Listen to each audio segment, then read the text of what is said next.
Hello, boxing fans around the world. Welcome once again to another episode of The Scoop featuring the champ, Bola Ray, here on Talkin Fight. We're live, and we've got a special guest lined up to you tonight. I'll leave it with you, Bola. Why don't you hook us up?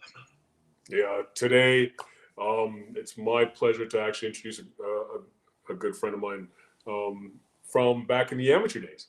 He is and should be seen as a Canadian icon. He has quite the resume when it comes to boxing. Nine-time amateur champion, but then more importantly, he was national champion as a pro in two different weight classes at the same time. I don't know. I've looked. I don't know if that's ever been done before. I don't know if it can be done again. He's that dominant. It was nothing short of a pleasure watching him fight, especially in the amateurs. But most importantly, like I said, he's a good friend. So with that being said, I'd like to bring on the troop, Adam G. Trupish. Yo, what's up, Big Ray? There you go. AKA Bola, AKA Mount Kilimanjaro. What's There up, you my go. friend? How are you? I'm good, man. I'm good. How you keeping? Everything's, I'm keeping and I'm alive and I'm healthy during these terrible times. Man, we're now in another province-wide lockdown. Like this has to stop. Not happy about it. Not happy about it. But we just gotta. I remember my coach Charlie saying, "Well, how do they run in Alaska? We just have to, figure out what we gotta do to survive. Like I was training my kids outside today on the Detroit River. It was awesome. And you know what? And coming from legendary Charlie Stewart, he's absolutely right. We have to adapt. We have to find a way to make things work. I remember the first time I went to nationals in boxing, and I think you were there. I think you were there in '98 in 98 Edmonton. Edmonton. Yes. Yeah, that's right. We go way back. We're not only friends, but we're teammates. And yeah. And I remember Dwight was my coach, and he's like, "You gotta go run." And I'm like, "I don't want to run in this freezing cold weather." But then he's like, "Look at the boys in Quebec, because we're anticipating Bergeron being out there. Bergeron's running. It's a hell of a lot colder where he's from than where I am. And more importantly, how about the boys in Edmonton? You got Sheldon Hinton. They're running.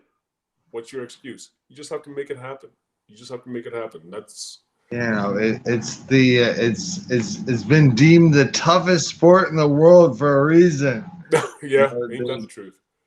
Boxing as a fighter is a few things. It's in the brain, it's in the heart, it's in the balls and the heart are the same thing, but I think so. There's a lot of different factors that comes into play to making a champion. Definitely. Ain't that the truth? So how you been? Pardon? How you been? Man, I'm doing my thing, I'm like killing myself to stay above water, treading. I'm loving this whole platform, this new the show, The Scoop. You're rocking fantastic. You're rocking it, baby. I'm telling you, man. I'm telling you. Nice. It's and it's gaining momentum, so I couldn't be happier. I couldn't be happier. Sweet. Yeah. We for the viewing staff, a little bit about an intro into your world. How did you get into boxing? I just started high school. A friend of mine talked me into joining the gym, and I I fell in love with it, and me and this young little Indian guy, Andrew Cooner, 11 years later, we ended up becoming roommates in the 2004 Olympics. Oh, do I remember those? Yeah, and it was a whirlwind. It was a fast paced career I had, and uh, I'm very fortunate, now to be talking with you. Yeah, I remember '98, the '98 national team very well. Yeah. Ooh yeah, that was cold up in Edmonton. Boy, was it ever. Boy, was it ever. I just remember a stat that they said um, Edmonton, sometimes gets so cold that it's illegal to be outside. Well, Why are people living I there? lived there for 9 years. Yeah, I know. I turned my pro career there, and that made me a different tough. We would run up. I ran outside for my first year being pro. My coach would follow me behind the car, and I do my 6 miles. Ooh, that gives you a different kind of tough being out there running in Wow. that cold. Like, Wow. someone's gonna have to pay. that's that's not even a bad idea. That's a good way to look at it. Make them punish your opponent. I always hated running, and my coach, was a strickler with running. I was like, I would try to make it enjoyable as possible and listen to nice music and have nice shoes, but I hated it, and someone's gonna have to pay. I don't know. But I use my running as sometimes I use it as a benefit. Like I became a public speaker, and I would have an hour speech, and I would practice this hour speech on my Oh. hour run, and I Oh, end up okay. perfecting it that way. And there's little different tricks. I was from a young age. I was a little hustler. I would I would take my winter jacket and I would turn it inside out so it was bright orange, and I would write my name on the back of the jacket, and I write the Windsor Boxing Club, and I'd run during rush hour. I'd run down so everyone would see my name in the boxing club, and I was always like just selling, That's awesome. yeah.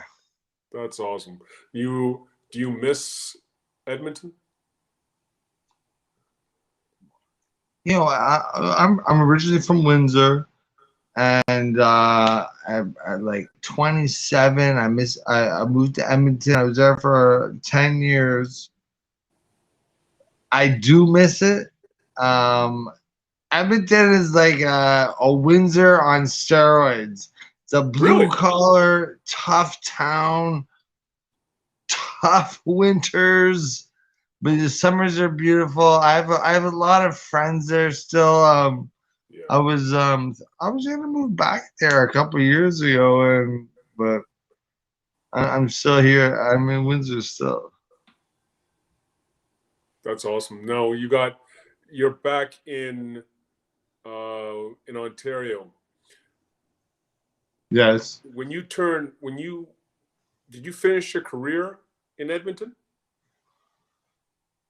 Yep. Yep. I was living in Vegas for a year. I lost my second last fight in like Vancouver. I had my last fight in Edmonton. It was back to back losses. I just said, like Kenny Rogers says, you gotta know when to hold them. Know when to fold them. Fair enough. Yeah, I fought for a long time, 23 years. Yeah.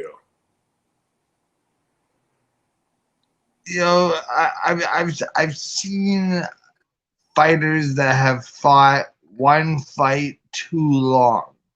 Yeah. I never wanted to be that guy. So now I just like I'm having fun still with it. I took a break for a year, and now I've been back for a year. But this COVID has put a monkey wrench in it. But I've been developing some like coaching wise. I've been developing some real amazing fighters. You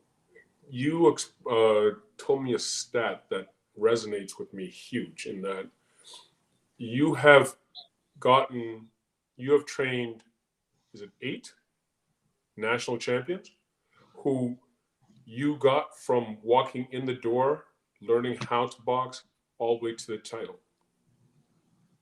Yes, yes. That I is can't incredible. take all the credit. It would take, boxing. It takes a team. It takes it takes a group of positive individuals, and I can't take all the credit. But yes, I've been involved from taking these little morsels from virginity to to national champion. to having a gold national medal on their neck. That's incredible. And again, It's 8. fulfilling, and it hits me right in the heart. You know what I mean? I That's good. remember one of my national champions from Edmonton. He's rated number 5 in the world as a heavyweight under 19, under 18, under 19. Wow. And his first fight, he did so well. He was a young black kid he was an African kid in Alberta, and he got a standing ovation. His first, and I never seen anything like it before. Like I never seen a standing ovation for a little kid. He was like, I don't know, like 11, and it brought a tear to my eye. And he's still rocking, rolling out in Edmonton. He's doing some great things. Like my coach started me. My coach made it like possible that I join the gym for free if I coach other kids. Okay. And one of my first athletes, I come back to Windsor about 5 or 4 years ago, and this great big native guy come up to me and he goes, "Hey Adam, do you remember me?" And I said, "No." And he says, "You used to coach me in the early '90s." And I Wow. stared at him hard, and I said, "I do remember you." And he's a professional baseball pitcher in Arizona. Wow. Yeah, so I've been lucky, just always been involved like with a lot of successful individuals, and I'm just blessed. I've been blessed. Not to say the least. Like I was going to ask you, how is life after boxing treating you? But it sounds like you're doing great. It's an adjustment. You know, boxing is it's an adrenaline rush. It's a high, and end up being. I did it for so long, and I become an addict of that, and I feel fulfilled um, with my athletes to making their dreams come true, and that makes me feel really happy, and you know I did what I had to do, like in the ring, and I You did feel it like your I way. can Like I Sinatra says, you did it you your know way. it. Hey, Big Ray, you know it. But I'm satisfied to take that next step. That's good. Yeah. That's awesome. The bottom line is you made Canadian history, um, time and time again. 2-time Olympian. Um, I still, well, you know what the fiasco that I went through in 2004, why I couldn't go with you guys. Yeah, I But then, remember. 2008, you were the sole person to go and represent Canada in the Olympics. How weird was that? Man, I was proud. I was just like, yeah, that's my boy. But bottom line, It was weird. you, Lady Luck wasn't on your side. You end up not only drawing the Olympic gold medalist first round, but also didn't he win best boxer of the tournament? First, I'm don't quote me on it, but I'm pretty sure he's current world champion right now, or in contention of that. But yeah, he number one in the world, best fighter. You know, like, what am I luck? And just to throw an extra couple of curveballs, like, we're going into the ring and someone was late going in, so they're like, my second, they wouldn't let him through the thing because his accreditation. So I'm like, what the fuck? wow. So I look at this guy who I recognized from the '04 Olympics. Yeah. We become friends. And I go, "Hey, can you work the corner with me?" And he was the Wow. Irish Olympic coach. When we met friends 4 years previous. He was the Irish referee. Wow. Yeah, just circumstances, and that's how it went. Like nothing was going your way. Nothing was going your way. During that time, it was just weird. It was an experience. To say the least. Yeah. What does boxing life look like for you nowadays?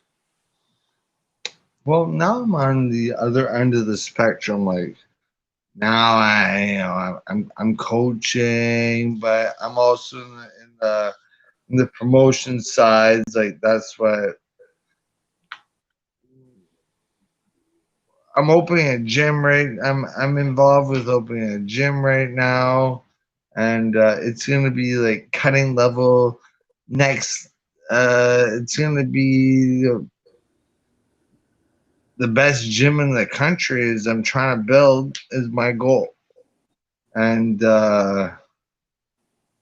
with promoting, but right now I gotta make fighters that people want to watch, that people will pay to watch, and I'm doing that. I've been working underground. I started training this kid I work with, just in his basement. Like when the pandemic first happened, I started training him in his basement.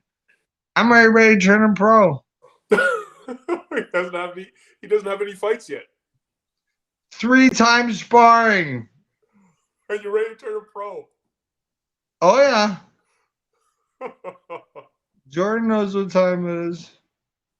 Yeah, but I'm really excited for the future. I just need like some little restrictions to lift and give me some. I have a lot of big things in the works. I got a new gym opening. My goal is to not rival the best gyms, but just be the most dominant gym in the country. That I wanna, have all the champions. I want to do it all. I want to take it all.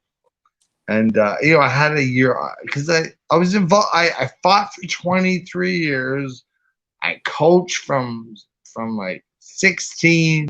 I never had like 2 weeks off from boxing. I never had 2 weeks out of the gym. I was like every single day. I never a break. I was always so I took a year off, had a couple projects, I renovated some. I did a lot of things for a year, and I got that hunger back, and That's It awesome. was it was needed, and I get the hunger back, and I have a bunch of talented, amazing, hungry kids that want to do amazing things. So I'm just trying to. I'm gonna guide them to be superstars. That's quite the that's quite the aspiration, though. That's all I know. Yeah, yeah, That's all, not bad. yeah. I've been on top for a long time, and I'm hungry again. I'm ready to just take it all over That's awesome. and make dreams come true, baby. What would you see being one like in the amateurs as long as you have? What changes would you like to see happen, both in the amateurs and the pros? For me, the big thing that happened for the pros that I think is just nothing shy of sensational and it's going to catapult Ontario boxing out of the stratosphere is the retirement of Ken Ayashi. Um, full stop. Agreed. Nothing. Agreed. And Agreed. then They're making steps. I see. Well, I moved to Alberta. I turned pro out in Alberta because Ontario was the hardest commission in the world. precisely, I didn't want. They were having like one pro fight a year. I exactly. moved to Edmonton was a hot spot. Love boxing. It's a great fight city, and I wish that Ontario was. I would have blew up. I would have blew up. Windsor and Southern Ontario, but um, we can only hope that. Well, the amateurs are in just as much turmoil and chaos. But I don't really care about all these other outside distractions. I'm right now like I'm I'm a grassroots. Like I'll take a kid off the street, like off the dirtiest street, and I'll make him into a world champion. And then I'll take another kid off the other street on the other side of the street, and I'll make him that guy's roommate at the world championships. And I'll do this all the time. I get the anecdote, I got the passion, I know the recipe for and I just I know what I gotta do, and I just gotta keep plugging forward, and a lot of things are gonna blossom and blow up. There's a whole lot coming over the horizon in boxing, and I firmly believe that you are going to be an integral part in actually making Canada, making Ontario, making Windsor a hotspot for boxing, to say the least. It's not every day that I go off and I actually send a fighter to another coach, but with my athlete and going to the University of Windsor, I've given her your Right. name, and only because she's going to be in great hands. So, Well, that's love, baby. That's love. I have three professional friends that want me to train their kids. really, Professional, successful fighters like Ali Mansour. He wants me to train his four kids. Gil Boltero wants me to train his wow, kid. Gil, Frank White wants me to train his kid. Yeah, like Gil's kid, current national light heavyweight champion. I took him to the nationals 2 years ago in Edmonton. You gotta go him out there. wow, Real. I have a lot of excitement about that one. yeah. Yeah. That's awesome. Yes. And my former wrestling partner there, Ali Mansour. That's awesome. Oh yeah, Ali knows how to wrestle. It was supposed to be a boxing match. That's the problem. Anyways, that was some incredible times, and I'm wishing you the absolute best. Like I said before, we need this COVID stupidity to end, like end, and let's get back to boxing. I want to thank you for coming out. I agree, Ray. I want to thank you kindly for coming out and gracing us with your conversation and your interview. It's been For you, anytime. It's my pleasure to speak with you, Ray. thank You know, and you know, stay healthy, stay beautiful. working hard at it. Working hard at Hey, it. Thanks, man. pimping ain't easy. Ain't that the truth? Take All care, right, be good, my friend. Stay healthy and stay alive. Will do. Will do. All right, brother. Ciao, Cheers. ciao. Cheers. So now that's our show. If you enjoyed this show, please hit the like button and subscribe. Don't forget the notification bell. It's your boy Bola, and that's the scoop.